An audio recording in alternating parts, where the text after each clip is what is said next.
Welcome back, True Crime Army. I am your host, Margot, and this is Military Murder, a show where I tell you true crime stories involving military members and veterans, all with one goal in mind, to remind you to remain vigilant always. Today's case is long overdue. Many of you know that I've been doing this show for 6 years now, and whenever a family reaches out asking me to cover their loved one's story, there's always one hope, that their person won't be forgotten. Sometimes families come to me because their loved one's case is unsolved. Other times, they're seeking help because something went terribly wrong in the investigation or in the justice process. In today's case, the case of Morgan Patten falls right between those last two worlds. This is a story that shattered a family by taking away a mother and father's only child. But it's also a story that exposed a devastating failure in the justice system. A failure so deep that Morgan's father was forced to become his daughter's investigator, digging for answers that no parent should ever have to seek. It's been 6 years since Morgan's death, 6 years of grief, frustration, and unanswered questions. But today, her family is ready to share Morgan Patten's story with the True Crime Army. A story about a bright, joyful young woman whose life came to a mysterious end on a dark road in North Carolina. And I want to be honest with you from the start. There is a cloud of secrecy hanging over this case, a fog of missing pieces and closed doors that will leave you with more questions than answers.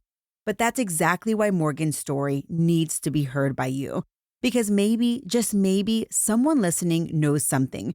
Maybe someone holds a missing piece that could finally bring clarity, or justice, or maybe peace. So with that, join me today as we walk through the heartbreaking and perplexing case of Morgan Patten. Now, let's dig in. Military murder is an independent project and is not endorsed by the Department of Defense or any military component. The views expressed are those of the host. The content of this podcast is not meant to be legal or medical advice.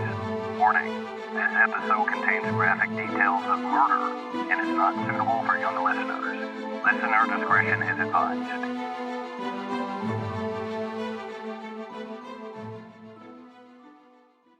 Friday, November 8th, 2019, was an ordinary day for Steve and Renee Patten. The Pattens lived in New Hampshire in the same cozy home they brought when their daughter, now 24-year-old Morgan, was just 3 years old. Their world revolved around Morgan, truly. Morgan was born on October 1st, 1995, and she was their miracle baby. When Renee first learned that she was pregnant, she was carrying twins. But one of the babies didn't survive the first trimester. The rest of the pregnancy was high risk, filled with uncertainty and fear. And after Morgan was born, Renee became dangerously ill, but miraculously recovered within 48 hours. A few years later, Renee and Steve suffered another heartbreaking loss, a miscarriage. In the ER, a doctor bluntly told them that they had a 1 in a million chance of ever carrying a baby at a term. Renee smiled and said, "I already have a daughter." The doctor replied, "Well, there's your 1 in a million." And that was it. The Pattens felt complete because Morgan was everything. Their pride, their joy, their entire world wrapped in one bright, driven, wildly talented young woman. Morgan just wasn't a good student. She was the kind who tried everything. Cheerleading, gymnastics, dance, softball, basketball, lacrosse, track, alpine skiing, soccer, band, choir, you name it, she tried it. But music was where she really shined. She played trumpet and even performed for the New England Conservatory Jazz Ensemble, and she was an accomplished pianist. And if we're talking sports, soccer was her go-to. Morgan graduated high school in 2014. She spent a year at Colby Sawyer, then transferred to Southern New Hampshire University, where she eventually completed her degree online. Meanwhile, she was out there living the dream. She was working, traveling, figuring out life. She moved to Cape Cod, tried out different jobs, and by summer of 2018, she had become the assistant dockmaster at Hyannis Marina. And there, she helped run major events, including the famous Fagawi sailboat race to Nantucket. It was that summer, 2018, when Morgan met 27-year-old Philip Brandon. Phil was from Martha's Vineyard and working as a utility lineman. The two hit it off, quickly, seriously. During the relationship, Phil opened up about one of his biggest regrets, not joining the Marine Corps right out of high school. He still had a chance, though. He just had to enlist before his 28th birthday. And Morgan, ever the encourager, wasn't about to let him give up on something that mattered to him. She pushed him to go for it. They met with a recruiter together, and Phil joined the Marine Corps Reserve. And listen, y'all, military life moves fast. Just a few months later, in July of 2019, Phil headed to 13 weeks of boot camp, followed by infantry training at Camp Geiger in Jacksonville, North Carolina. And while Phil was off training, Morgan was hitting milestones of her own. She earned her Bachelor of Science that spring and was accepted into law school, Roger Williams University School of Law, where she planned to study coastal environmental law. Summer blurred into fall. Phil graduated boot camp and began infantry training in October. When he learned he'd be getting a Liberty weekend, he immediately called Morgan. He asked her to come visit, and then he asked her something even bigger. Will you marry me? Morgan said yes. Their next visit, the weekend of November 9th, 2019, would be their first time seeing each other since the engagement. And they were excited. They were in love, and they were ready to celebrate the future they were building together. To get to North Carolina, Morgan was about to tackle a 13-hour journey from New Hampshire, and this wasn't your typical road trip. She was taking every mode of transportation possible. This girl took a boat, then a bus, then a couple airplanes, and finally she jumped in an Uber. It was a lot, but Morgan didn't care. She was going to see her fiancé, and that was that. After hours of travel, Morgan finally landed in North Carolina, just a few miles from Camp Lejeune and Camp Geiger, and Camp Geiger is where Phil was training. Now, because Phil was still in the middle of infantry school, his Liberty weekend wouldn't begin until Saturday morning, so Morgan would be spending her first night alone waiting for the moment she could see him. And like the responsible young woman she was, Morgan stayed in constant contact with her parents throughout her trip. Once she checked into the Baymont Hotel just after 6 p.m. that Friday, Morgan realized her dinner options were limited. She looked across the parking lot, spotted an Applebee's, and texted Phil something like, "Oh, Applebee's sucks, but it's the closest thing." And with that, she headed across the lot, beep-bopping, carefree, excited for the weekend ahead. Inside Applebee's, Morgan grabbed a seat at the bar and ordered some food. And at 9:42 p.m., she texted her parents one last time to tell them that she was heading to bed. And for Steve and Renee, still hundreds of miles away in New Hampshire, that was their cue to finally exhale. Their daughter had arrived safely. She had eaten, she was heading to sleep. In the morning, she'd reunite with her fiancé. By 10 p.m., the Patten home was quiet. Steve and Renee went to bed like it was any other night. But at 4:40 a.m. in the early morning hours of Saturday, November 9th, 2019, that quiet was shattered. There was a knock at the front door, a heavy, somber knock. When Steve opened the door, he saw Lieutenant Ed Shaughnessy, a Bradford police officer and a family friend. Steve didn't know why he was there. His first thought was that maybe an elderly relative had passed away. Not once did it cross his mind that this knock had anything to do with Morgan. But then, Lieutenant Shaughnessy delivered the news. Morgan was dead after a single car accident. Steve could not process the words. A car accident? No, that's not possible. Morgan was in North Carolina. She had just texted him. She was walking back to her hotel room. Lieutenant Shaughnessy repeated the information exactly as it had been relayed to him, but none of it made sense. Who was in the car? 2 Marines? Was Phil one of those Marines? No, he wasn't. 2 Marines Morgan didn't know, 2 Marines no one in her family had ever heard of. In the swirl of disbelief and confusion, Steve realized he now had to do the unthinkable.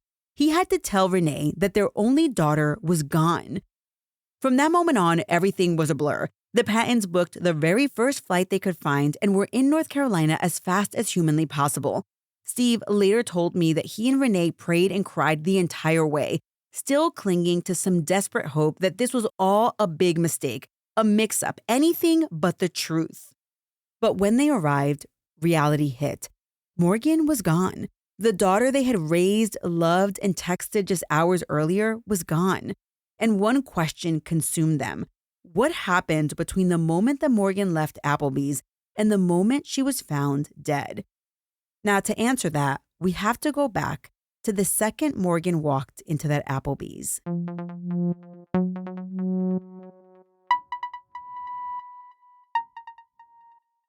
The holidays mean more travel, more shopping, more time online.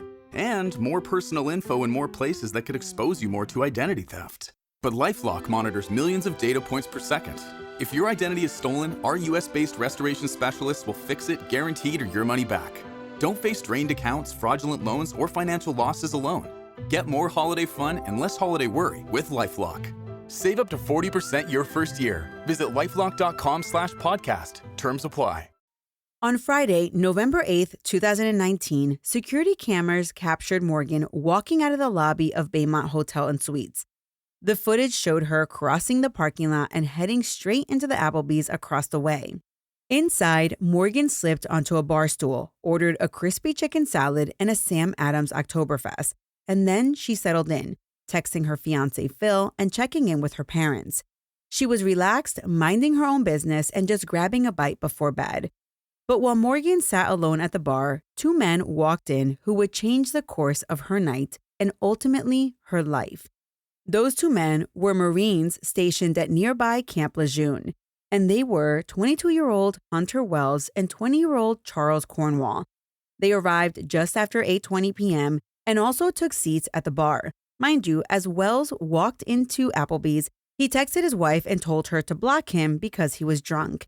And I guess if you know anything about drunk Marines, they can get belligerent. Anyway, as the Marines walked into Applebee's, they noticed Morgan immediately.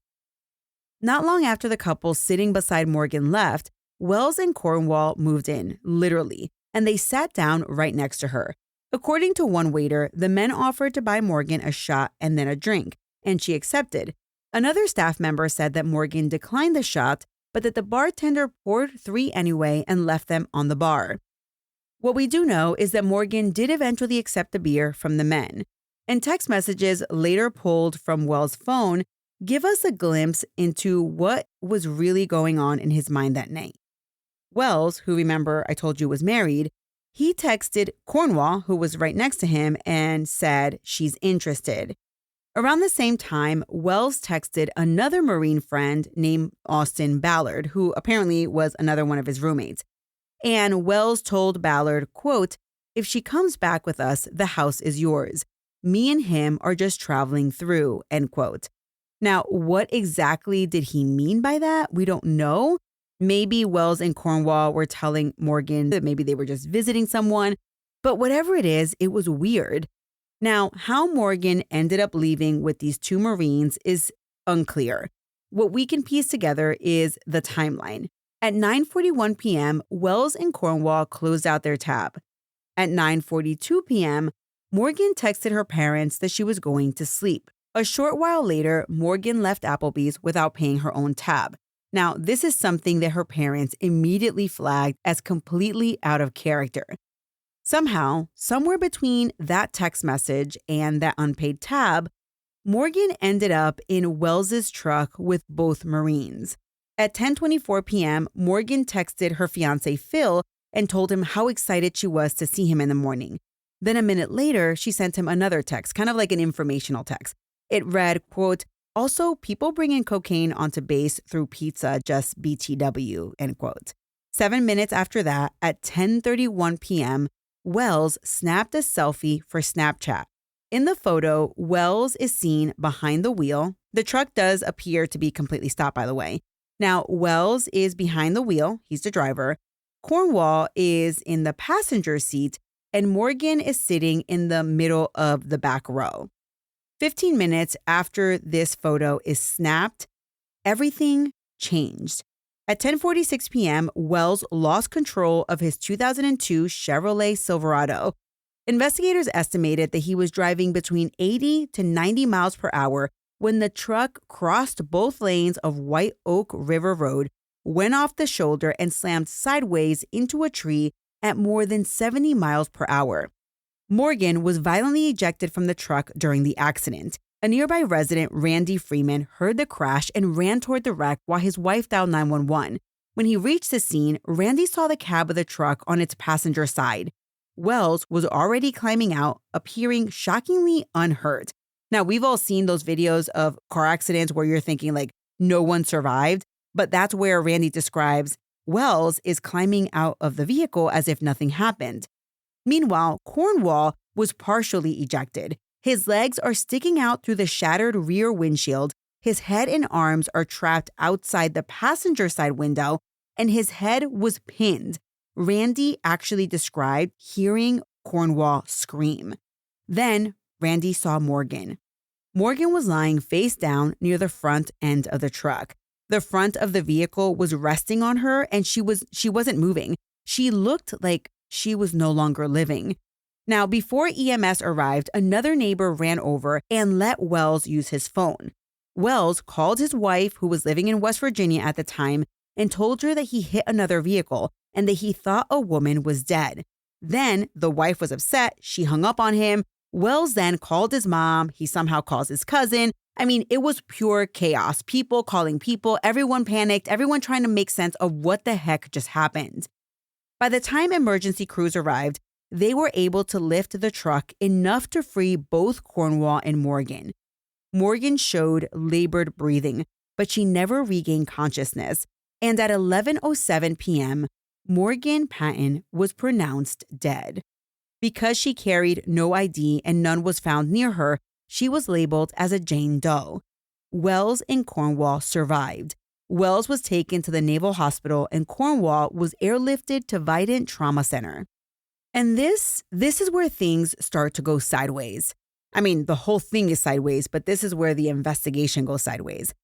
Authorities seemed to treat this accident as a straightforward fatal crash. But what they didn't realize, or at least didn't act on, was that Morgan did not know those two Marines that she was in the truck with. Now, the fact that she didn't know them left Morgan's family asking questions that every parent would ask. How did Morgan end up with these two Marines? Was she coerced? Was she threatened? Was she misled? Was it possible that the Marines told her, hey, we can sneak you onto base to see your fiancé? Did she willingly get in the truck? Or was she taken? Now, these questions still haunt Morgan's parents. And to this day, many of them remain unanswered. And when it comes to the crash itself, the investigative failures are staggering. Typically, in a fatal accident like this one, the North Carolina State Highway Patrol calls in the Collision Reconstruction Unit. Now, the Collision Reconstruction Unit, those are the specialists who are trained to analyze serious crashes. Because after a serious crash, whether it was intentional or not intentional, whether a crime was being committed before the accident happened, I mean, there can be lawsuits, there can be felony charges. And that's why you would call in the Collision Reconstruction Unit. But in Morgan's case, North Carolina State Highway Patrol didn't call in the Collision Reconstruction Unit. Instead, the responding troopers took a handful of photos and basic measurements at night and never notified the reconstruction unit at all. Even more concerning, no one searched the vehicle. They didn't search the cab of the truck, not what was left on the interior, not the truck of the bed. I mean, the truck was not secured as potential evidence at all, not immediately at least, and arguably not properly ever. Now, there was some evidence collected at the scene, just not nearly enough. Among the items recovered were a broken Marlin .30-30 rifle, a handful of mixed caliber ammunition, and several phones scattered throughout the wreckage. But here's where things start to feel even more wrong than they already felt. Within 90 minutes of the crash, a state trooper called the tow company requested 2 recovery vehicles along with rakes and shovels, and then he gave a startling instruction.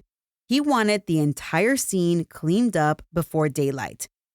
Now, it was close to midnight, right? It's pitch black out there. Investigators could have easily waited until sunrise to document the crash site properly, to take clearer photos, to search the truck with adequate lighting, to collect evidence, those types of things.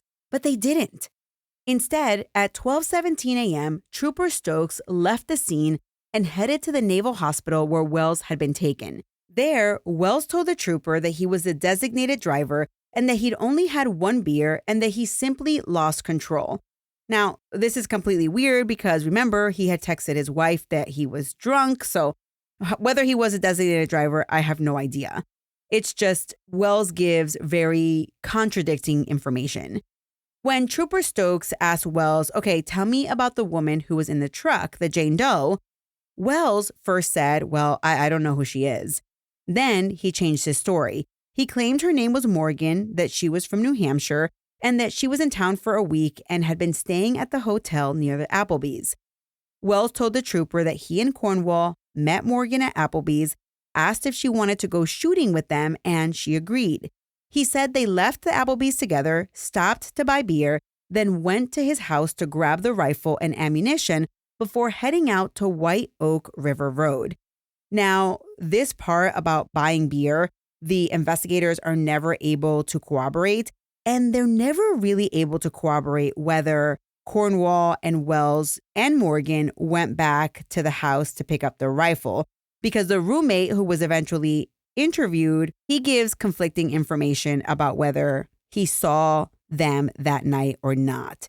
In any event, after Wells says that they went to the house to grab the rifle and the ammo, that's when he says they then headed towards White Oak River Road. Now, Wells claimed that he was the only one wearing his seatbelt that day, the only one in the front seat, and that both Morgan and Cornwall were in the back, which is very strange because Cornwall was seen in the front passenger seat 15 minutes before the car wreck in that snapshot photo, but no one knows that at this moment. At the hospital, Trooper Stokes takes Wells' statement and then they administer 2 breathalyzer tests on Wells.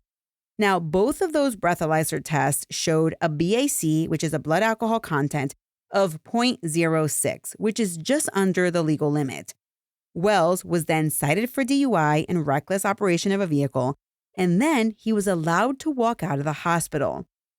Meanwhile, investigators went to the Baymont Hotel and confirmed that a guest named Morgan Patten was indeed staying there. They obtained her phone number, called it, and the phone found at the crash site started ringing. It was then that they realized that their Jane Doe was in fact Morgan Patten. Using Morgan's unlocked phone, investigators pulled up her Facebook profile, and they contacted authorities in New Hampshire. That's how Lieutenant Shaughnessy ended up knocking on Steve and Renee's door hours later. By early Saturday evening, November 9th, Steve and Renee had flown to Jacksonville. Phil and his parents, who had traveled from California, met them there. Together, they sat down with investigators, hoping to get answers. First Sergeant Edwards from the Onslow County Sheriff's Office told them that Morgan's autopsy was scheduled for Monday and that it would include a rape kit. He explained that initial findings indicated that Morgan had been sitting in the back seat without a seatbelt, and that's why she was ejected from the truck. He also told them that Morgan had left Applebee's without paying her tab, another detail that made no sense to Steve and Renee, who, they knew their daughter would never walk out without paying. And also, going back to the seatbelt thing, they knew that Morgan would never get into a car and not put her seatbelt on. So that was all very strange. It was during this meeting also that the Pattens learned that Hunter Wells was the driver and that he suffered minimal injuries. Charles Cornwall had sustained a traumatic brain injury, according to what they were told, and was in intensive care. Doctors actually didn't expect him to survive at this time. And they also learned that at 5:45 p.m. on Saturday, Wells had been arrested and charged with felony death by motor vehicle, felony serious injury by motor vehicle, and a slew of other misdemeanors. After he was arrested, Wells posted bail and was released to his command with the Marine Corps.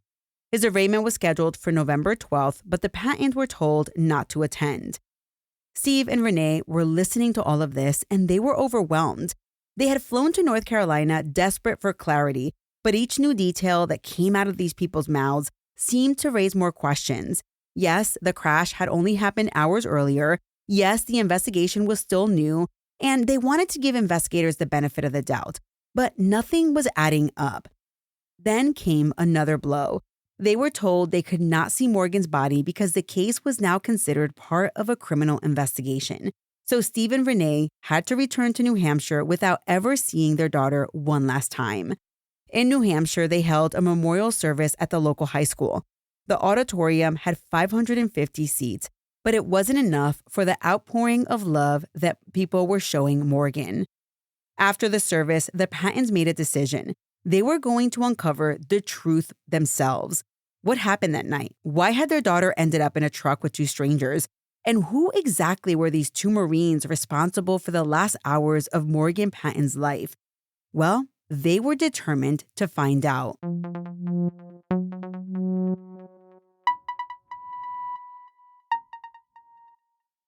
A month after Morgan's death, Steve and Renee returned to North Carolina, still grief-stricken, still confused, but determined to hear the truth straight from the people investigating their daughter's case.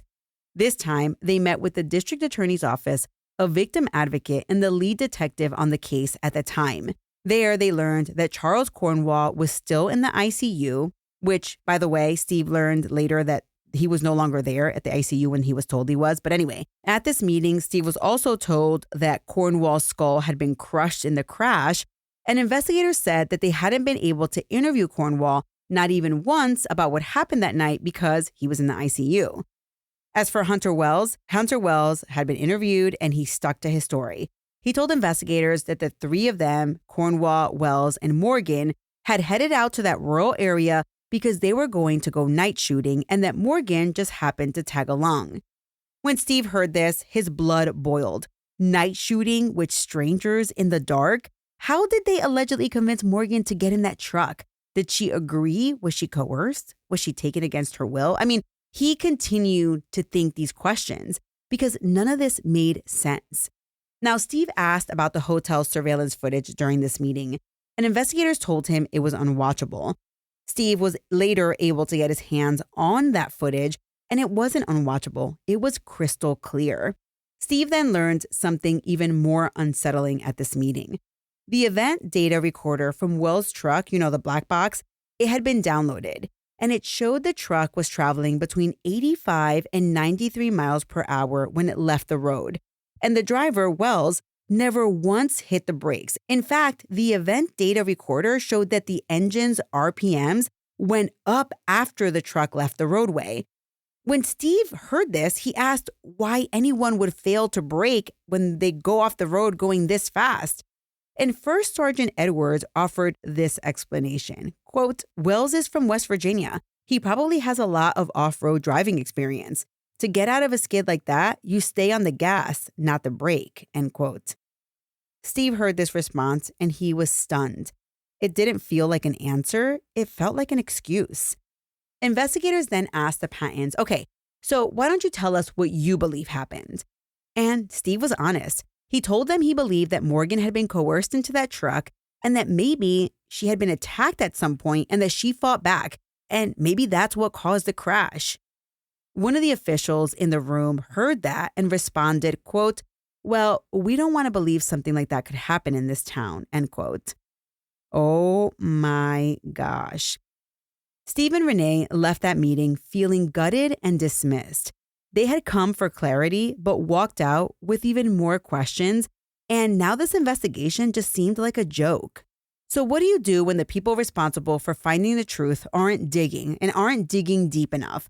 Well, if you're Steve and Renee Patten, you find the truth yourself. Over the next several years, the Pattens poured nearly $150,000 into their own investigation. They hired attorneys, they hired private investigators, forensic experts, and specialists. And through those efforts, they uncovered disturbing information that investigators either overlooked or never pursued. But before I get into those findings, let me pause to tell you something about these parents. They fought like hell for their daughter. In 2024, the Pattens petitioned the North Carolina Superior Court to release all digital and DNA evidence to independent private labs. Their request was actually approved in April of 2025. And as of this recording, those items are ready for outside testing. However, though, the Pattens need to be able to fund it or convince the state to move forward and test those items. So let me get back to the story. Now, here is what the Pattens discovered through their own investigation. Now, I'm going to disclose this in no particular order, but each detail paints a picture more troubling than the last. Let's talk about Morgan's jeans. When Morgan was found, she was wearing jeans. Her jeans were buttoned up and her belt was fastened, but her zipper was down and there was an 8-inch laceration in the crotch area of the jeans. Now, when her family heard this, questions immediately arose. Was someone trying to remove Morgan's pants in the truck? Was the tear on her jeans because there was an attempted assault or an assault? Or was it caused by the force of the crash when she was ejected from the truck? Well, investigators never answered those questions. Now, the autopsy confirmed that Morgan did die from blunt force trauma, and there was a full sexual assault kit conducted. Oral, vaginal, and fingernail samples were collected. And under Morgan's fingernails, examiners found DNA from 3 contributors: Morgan herself, 1 male DNA, and 1 undetermined contributor. The state crime lab said that the male DNA levels were insufficient to obtain a full DNA profile. But the Pattens' private investigator reviewed the lab report and told them, quote, "The levels of male DNA found in the oral and vaginal swabs are typical of what we see after a sexual assault or an attempted sexual assault," end quote. So that is really concerning, right? Then there is the issue of where Morgan was sitting at the time of the crash. Investigators told the Pattens that Morgan was sitting in the back seat, but his PI later interviewed several Maysville fire and EMS responders who saw Morgan's body where it lay immediately after the crash. And they all told the PI the same thing. Based on where Morgan's body was and how the truck was damaged, these first responders believed that Morgan had likely been in the front passenger seat, not the back seat.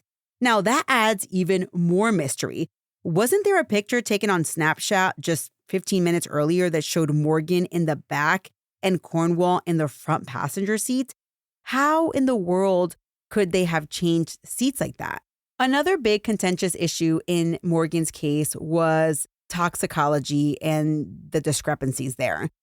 Authorities used Morgan's toxicology report to craft a narrative. They said she was drunk, she got in the truck voluntarily, and this whole thing was a tragic accident. The medical examiner reported Morgan's blood alcohol concentration at 0.13. That's nearly twice the legal limit. But the Pattens weren't convinced. They consulted Dr. Thomas Andrew, who is a respected forensic pathologist, and Dr. Andrew explained why that number may not be accurate. Morgan's BAC was measured from blood taken from the aorta, which is the blood closest to the heart, right? In trauma victims who lose significant blood, alcohol levels can appear artificially elevated in central blood. A better measure in trauma cases is to obtain peripheral blood that is farther from the heart. That test, however, was never done in this case. Fortunately, though, Morgan's eye fluid was tested and analyzed, and the result showed her VAC as 0.02. Now, Dr. Andrew believes that Morgan's true BAC was likely between 0.01 and 0.015, essentially that she was sober. And this completely undermines the idea that Morgan hopped into the truck with 2 strangers while heavily intoxicated. So let's talk about a discrepancy that was provided by Wells's wife. The Pattens also spoke with Wells's wife, either themselves or through their PI, and she told them that shortly after the accident, Wells called her and said that he'd crashed into another car and that he thought a woman was dead. Later, she learned the truth that there was no other car and that he had simply crashed into a tree. Which, why would Wells lie to his wife as soon as he called her? It was very, very strange. So let's talk about Cornwall. Charles Cornwall, who was the other passenger in the vehicle, he wasn't interviewed until 11 months after the accident. He was interviewed for the first time on October 9th, 2020. During his interview with authorities, Cornwall discussed his long list of catastrophic injuries: broken tibia, fibula, pelvis, hip trauma, a torn diaphragm, ruptured pancreas, removed spleen, broken hand bones, and a traumatic brain injury requiring extensive rehab. When asked about Morgan, Cornwall said he remembered nothing about the day or night of the crash. He did, however, remember that he was not the driver. He also admitted he later attended a party months later at Wells's home, and when Wells saw him, Wells jumped on him and said, "You owe me. I saved your life." In 2021, a private investigator traveled to Montana to interview Cornwall again. Cornwall reiterated he recalled nothing. When asked about bringing drugs on base via pizza boxes, a topic mentioned in Morgan's final text messages, Cornwall said that must have been before his time. But then the private investigator showed Cornwall an article that Cornwall's own brother had written years earlier. And that article was an interview where Cornwall described his job as a Marine Corps police officer and where Cornwall specifically mentioned checking Domino's pizza boxes for drugs. When Cornwall was asked about this, he shrugged it off and said that it was just something his brother wrote. Before leaving, the PI asked if Cornwall would take a polygraph, and Cornwall agreed. On August 27, 2021, Charles Cornwall took a voluntary polygraph administered by a certified examiner. The results? The examiner called the readings erratic and inconsistent. Cornwall had ignored every instruction given by the examiner. He got less than 2 hours of sleep the night before, he drank 2 beers the night before with dinner, and he didn't eat that morning before taking his polygraph.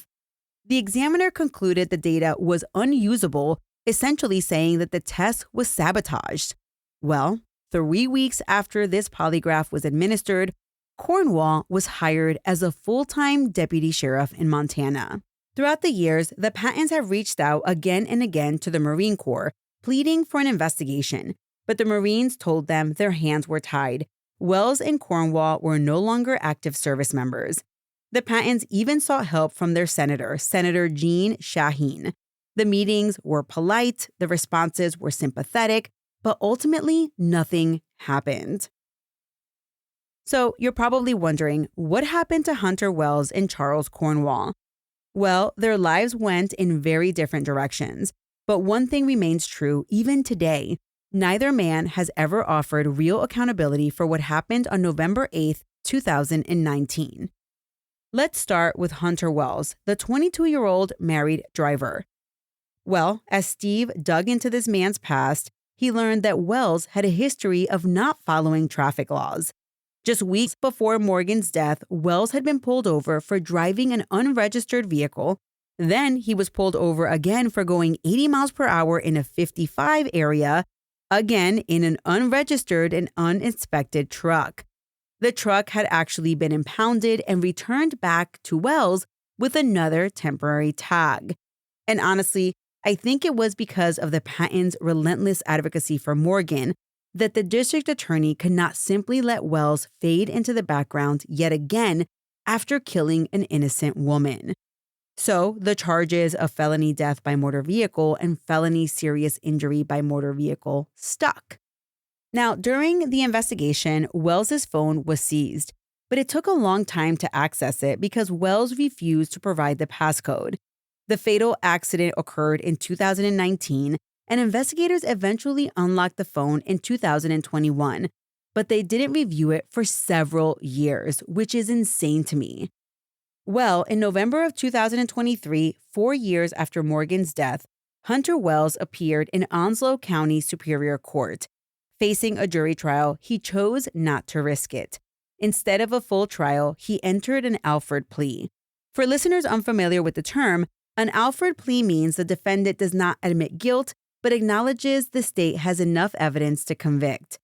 During the plea hearing, Wells offered a brief, generic apology to Morgan's family. Nothing less, nothing more. 8 people, including Steve and Renee, delivered victim impact statements for Morgan. 6 more submitted written ones, and every single statement asked the judge to set aside the negotiated plea deal because of the incomplete investigation. That's right, Steve and Renee Patten were not happy about this plea deal. They wanted a real trial. They wanted the truth, not this random shortcut where this guy isn't even admitting guilt. The defense, however, they asked the judge to consider the mitigating factor that Wells was now accepting responsibility. But listen, y'all, let's be honest. An Alford plea is not accepting responsibility. Regardless of what the family requested, the judge accepted the plea. Wells was then sentenced to 38 to 58 months in prison for felony death by motor vehicle. He received a suspended sentence for felony serious injury and was ordered to complete 240 hours of community service. That was 10 hours for each year of Morgan's life. Now, just before this hearing, Wells remarried his second wife in July of 2023. He is currently scheduled for release in January of 2027. So let's talk about Charles Cornwall. Charles Cornwall is the biggest question mark in this entire case. Due to his extensive injuries, Cornwall was medically discharged from the Marine Corps in January of 2021. He has always maintained that he remembers nothing about Morgan or the events of November 8th. For the crash, he received an insurance settlement of roughly $7,000. But through the Pattens' independent investigation, discrepancies began to surface. Investigators originally told the Pattens that Cornwall suffered a crushed skull and a TBI, but later concluded it was just a concussion. Meanwhile, the Marine Corps listed under head injury the phrase "no finding." So, which is it? Well, things get even more concerning. Cornwall's line of duty investigation was conducted by someone who appeared to know him personally, someone on a first-name basis. Despite Cornwall arriving at the trauma center with a recorded .13 BAC, the line of duty determination remarkably concluded, quote, "There is no evidence to suggest Lance Corporal Cornwall consumed alcohol prior to the crash," end quote. But wait a minute. Here's the part that will make your head spin. Remember at Applebee's, they were buying shots and drinks? Well, Cornwall was ordering and paying for drinks, and when they checked his ID, because he wasn't 21, he presented a stolen Indiana driver's license. And listen, there were people at the Applebee's, like actual bartenders, who saw him drinking. So what in the world? How could they even say that he wasn't drinking prior to the crash? I have a feeling that maybe the LOD investigating officer felt some sort of sympathy for him, which is why he wrote that. After his discharge, Cornwall became a disabled veteran, and then, as I mentioned earlier, he was hired as a full-time deputy sheriff in Montana. He did eventually go on to get married, and I am told he has a young daughter.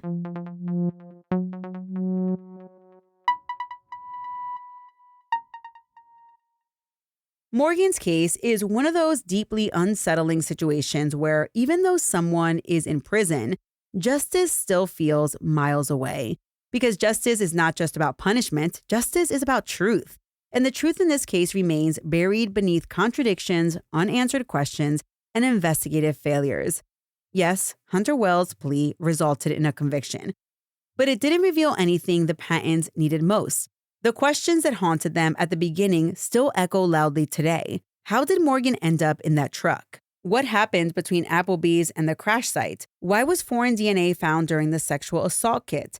Does Cornwall truly only have amnesia about that one night? And what did Morgan overhear or witness about drugs being smuggled onto base inside pizza boxes? For justice's sake, perhaps someone listening will come forward. Someone who knows something, someone who saw something, someone who heard something. Because dark secrets, especially in tight military communities like ours, rarely stay buried forever. This is the part in my episode where I'm going to tell you about the Pattens and how they're turning grief into action. The Pattens have refused to give up on Morgan. In November of 2024, they filed a grievance with the North Carolina Department of Public Safety Internal Affairs regarding how Morgan's investigation was handled. That inquiry concluded in January of 2025, but due to North Carolina public record laws, the results were not shared with the Pattens. In 2025, Steve and Renee became credentialed victim advocates through the National Organization for Victim Advocacy. They partnered with advocates Haley Gray and Whitney St. Andre to create the Advocacy Blueprint, a step-by-step guide for families thrust into tragedy and unsure where to begin. Steve himself enrolled in the criminal justice program at Southern New Hampshire University and obtained his private investigator license in New Hampshire. He became the kind of investigator he needed the night that Morgan died. And to honor Morgan's legacy, the Pattens founded the Morgan's Miles to Go Foundation, a nonprofit dedicated to providing educational, recreational, and artistic opportunities for young people. This year, the foundation awarded its first scholarship to a high school senior pursuing a career in the natural sciences. The foundation also sponsored the Bradford, New Hampshire Fish and Game Club Youth Fishing Derby in May 2025. Their long-term dream, though, is to turn their Bradford, New Hampshire farm into a self-care retreat for parents and families of murdered or missing children, for all those who, like them, still feel like they have unanswered questions. Renee shared the mission best, quote, "The pain of losing Morgan is never going away, but the horrific pain of not knowing what happened that night possibly can be resolved," end quote. Morgan's fight didn't end on November 8th, 2019. It continues today in the determined footsteps of the parents who refused to let her story fade. The Pattens have recently launched a GoFundMe campaign to help cover the cost of analyzing the evidence released from the state crime lab. These tests are expensive, and the Pattens are committed to uncovering the truth no matter what it takes. I will be including a link to their GoFundMe in today's show notes. If you're able, please consider supporting their mission.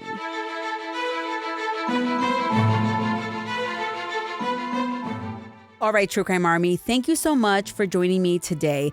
I have been working with Steve Patten to bring you Morgan's story for several years now. It has just been very difficult for all of us. Some other really big podcasts had covered Morgan's case. And actually now, ever since Morgan's case has been featured in other podcasts, we actually have at least a partial resolution or a resolution for Hunter Wells's criminal case. All right, everyone, thank you so much for listening. Make sure you check out the Pattens GoFundMe campaign and be sure to come back next week where I will bring you another story. My sources for this episode include my conversations with Steve Patten, as well as the North Carolina Vehicle Collision Report, the Alford Plea Court transcript, interview transcripts for Sierra Lehman, Charles Cornwall, Jessica Brown, Joshua Thornton, Keisha Diaz, forensic download reports, text messages between Morgan and Phil, Applebee's tab reports, EMS interviews, EMS logs, Charles Cornwall's polygraph report, Morgan's autopsy report, evidence photos, NCIS report, which was very brief, Dr. Thomas Andrews' toxicology assessment, and various email responses received by Steve Patten. Military Murder is a Mama Margot production. The music was created by Ty-Ops. Until next time, remember, you never really know what someone is capable of, so remain vigilant always. You have a fabulous week, and I'll keep digging to bring you another military murder story next time.